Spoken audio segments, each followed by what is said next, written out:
Hey, namaste, everyone. Thank you for joining this session every Wednesday. And today's topic is the healing through the power of sound. And I would like to start today by sharing a recent experience. I think most of you probably know that close to our Pune city center, we also have an ashram actually where Swami Kriyanandaji's home is there, and it functions as a retreat at the moment. And most of us, we live in a very busy city. See Bindu here, who is from Delhi, and then Moshmi and myself were in Pune, but none of these are like a very quiet and tranquil place, and we are sort of buzzing with that vibe of the cities and whatnot. So recently we did completed a silent retreat in this ashram of ours. And I remember the moment we sort of take a particular turn, the energy sort of shifts and then you start feeling a little quieter. The sounds of the city reduce and whatnot.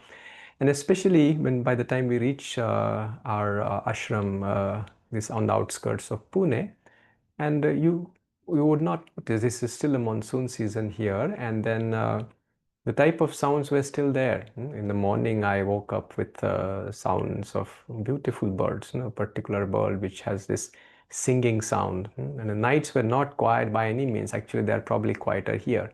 But you will wonder how can the nights are not quiet, because they were like crickets and the frogs and all these now nocturnal animals. They were just so there was sound, but that sound somehow was absolutely not disturbing. Like by the time that even a day and a half we returned, all of us were extremely refreshed. So some of these sounds, we call like the natural sounds, they have this capacity of actually heal ourselves. We recently also went to Thane for like some errand, just for a day trip. And it was a railway station, again, in a very, very busy neighborhood. So we were supposed to go to a shop, and then finally we found the shop and we went inside. And it was still right on the big bazaar that shop was, and we entered, but somehow the environment inside the shop was a little different. And they were playing some living, soothing music, a little soft piano and a little water. Mm. The moment we entered, it sort of just cut the energy. Now think about it, like on four sides, it is probably covered by all that hustle bustle of that market. But the moment we entered, we just felt, there is a little bit of relief. Right in that moment, it brought it to us. That's the beauty of music or sound as we talk about. And then before I talk a little bit more about it, just this is a series of healing, isn't it? Where does the healing come from? They also say that sometimes you go to a doctor, and if you are one of those strong believer of doctor, give me some medicine. And sometimes doctor just give you like, okay, take this and you'll be fine. And if you actually strongly believe in, you start feeling better. Just because you went to the doctor and doctor told you something and you have what you believe to be an antidote for whatever you have. And in the term, we also call it like a placebo effect, which it may be the medicine may or may not have any relevance to what you're doing, but just that you are believing that this is going to work, you start feeling better. And in that thought, like, see, the moment you sort of believe in that thought, what happens? When you say, okay, okay, this is going to make me better, we create a particular vibration, that magnetism, and that the thought has, create a particular consciousness. And this consciousness actually heals us. Isn't it true? That I am, and that's why we give a lot of emphasis on affirmations and then what thoughts we carry. But why? Because that tool we use to create a consciousness which has the capacity to heal in that state. It's very interesting. You see, like the same ailment many people can have, and yet if one believes that, okay, I probably, if one is energetic and then trying to stay positive and whatnot, that person may have a likelihood of basically curing or getting healed quicker than the person who just, oh, this has happened to me again and again. Same ailment, isn't it? Even in our same cases, if the same thing returns to us, based on how we respond to it, a lot of possibility holds to that. So healing is possible when our consciousness is a little bit higher. the more high it is, the more likelihood that we will probably get healed. And this is a crux of it. Now, how do we, can I change my consciousness? Of course, every one of you will say, "Yeah, of course." That's the whole point of the spiritual path. And we have so many techniques, no? We have our meditation practices and other practices so that we can refine ourselves, no? But one of the easiest way, because sometimes none of them necessarily are as easy. When we start meditation, we feel, okay, well, this looks easy, this sounds easy, but when we start doing it, we understand the challenges that it may face. And this is where I think Divine Mother and all the masters sort of had mercy on us in some way. And they give this powerful and yet extremely simple way, which is through sound, through music. Is there anybody here who says, Ki, I do not like music or I do not like sound? Nothing. It's like what kind of an absurd. We will all have our genres that I like this one and that one and whatnot. Somebody or the other will listen to something or the other. The most important part, Swamiji says, that music is so much more than entertainment.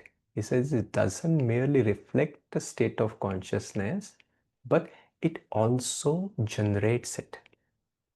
It has a capacity, it creates that consciousness. And what is our experience?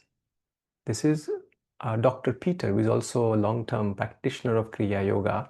He writes about this. Like, why is music so pertinent? He says music penetrates more deeply into our consciousness and into the brain and the nervous system.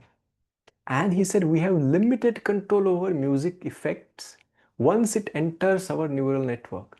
What is the problem? You see, we have all this. Our problem is nothing outside. It is sort of we are in between. The consciousness, the grace is all over, as we always say. It's just that we don't let it flow.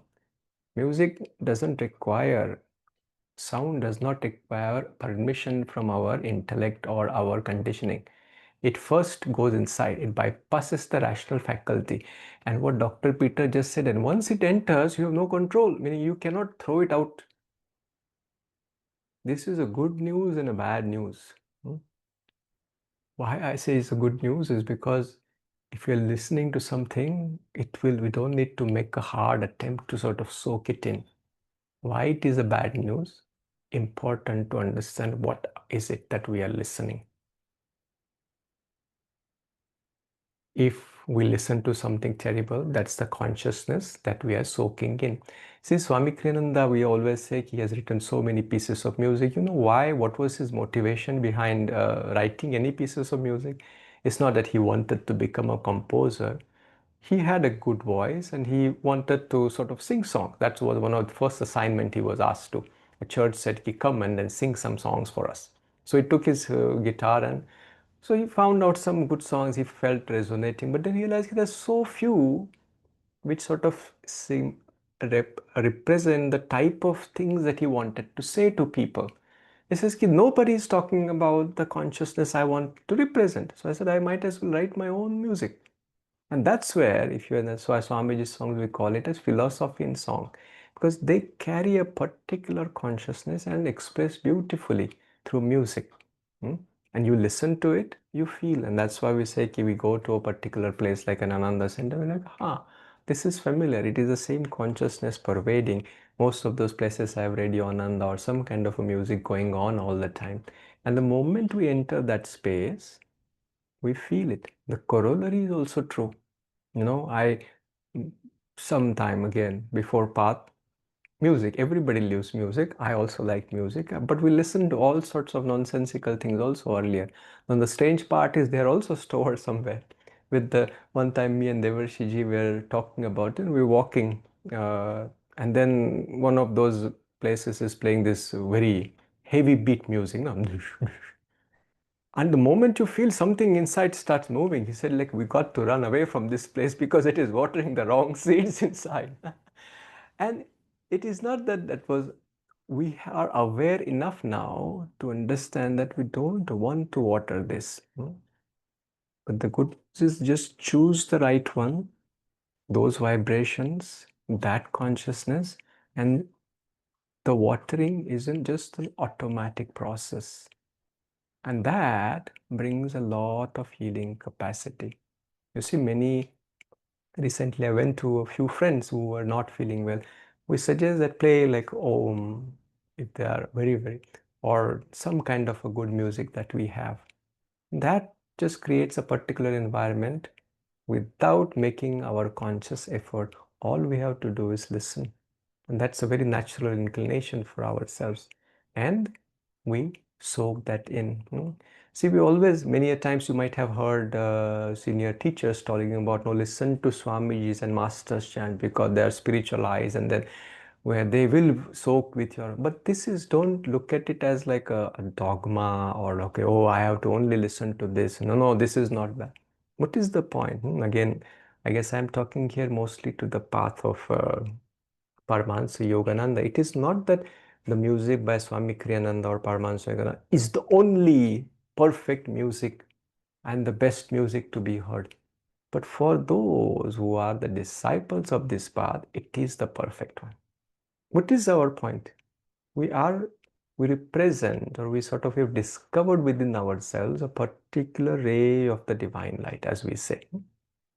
This sounds very fancy, but what I mean is like every first time in our heart we say, oh, okay, this sounds familiar. That means we're part of that ray. And everything that their ray has created, which is the chants that Master sang, the songs that Swamiji composed and sang, all of them carry those same vibrations, the same consciousness. So anytime when you feel a little rattled or even unwell, we listen to them very simply. Even in your home, you could choose to just let that Om play or some kind of radio Ananda, let it play, even in a soft voice. You will see the moment you enter from outside, you feel, I have come back to a sanctuary that I remember. And this is a very easy and fruitful and fulfilling possibility. I want to pause here and then read one sentence by Master where he says, because man himself is an expression of the creative world, sound has the most potent and immediate effect on him, offering a way to remembrance of his divine origin. All the miracles that we probably have heard of, like Jesus Christ resurrecting people from death or healing those who are suffering from different ailments, of course it was divinely ordained, but what he instilled in them is because he was directly connected to that supreme consciousness. The music or the sound allows us, offers us that possibility where we can feel connected to that divinity within. And once we are there, the healing already begins. Not in the way we'll understand it, but whatever is the right thing has to happen in that consciousness. We understand it and it happens. This is an opportunity.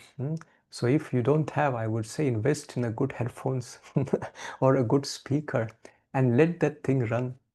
Because you see, again, if you allow our mind to think, okay, what should I do with about it? No, just switch that button on and then everything else will take care for itself. That's where I'll pause for today. Let's just take a moment, thanking the masters, Swamiji, for offering this gift of music, thanking Divine Mother for creating so beautiful sounds, the birds, the sounds of wind, even the roaring ocean. Every one of them has a capacity to wash ourselves, purify ourselves, tune ourselves to that larger reality which every one of us possess.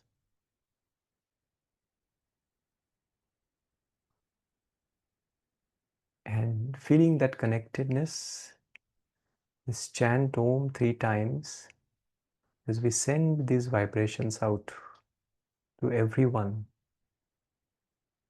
to souls in need.